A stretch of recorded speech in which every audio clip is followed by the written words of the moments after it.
Hello, everybody, and welcome back to FX Street. My name is Akash, and today we're going to be taking a look at Luna Classic and discuss what's happening with it. Before we get into the technicals of what's happening here, right? Please make sure to head on over to our YouTube channel and hit the subscribe button. And if you want to stay updated to the hottest trends and technical analysis on crypto, please make sure to also click on the bell icon. You can give us a follow on Twitter at FXS Crypto, and if you enjoy the content that I put out, make sure to give me a follow as well at Mangeko with the zero at the end. So the last time we discussed Luna Classic, I was talking about how Luna Classic price is going to drop another 50%, basically because the burn announcement is going to be underwhelming. That was obvious, and I did short Luna and book profit somewhere around here, or I don't remember where. This was a pretty good trade that I did, and when I was discussing this, the price was somewhere around here, and I told that I should have added more position when the price moved up here, but I did not.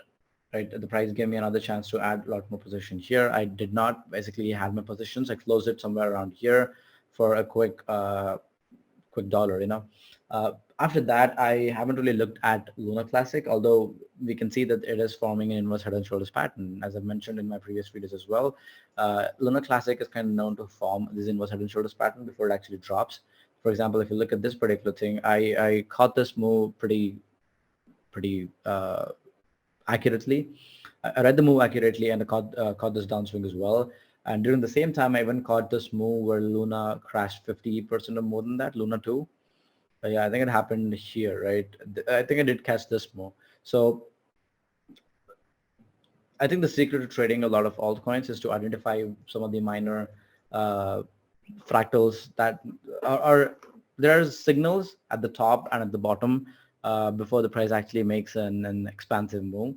So identifying those patterns and are like at least identifying those patterns, I think would help you quite a bit.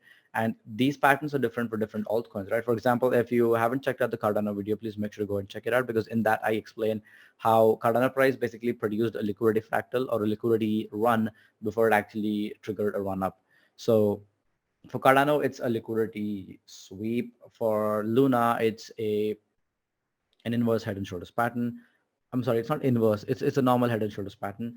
And for Bitcoin, sometimes you see these really long wicks to the top, and it forms 3 times before the price actually takes a U-turn. So identifying these patterns will help you trade altcoins a lot better. But you have to be patient until the pattern forms, right? For example, I was expecting the head and shoulders pattern to happen somewhere around here. So I was waiting patiently. I should have shorted it here, but I waited for confirmation and then shorted price around here, right? So that is basically my take for Luna, guys. Right now, I'm seeing this inverse head and shoulders, normal head and shoulders pattern.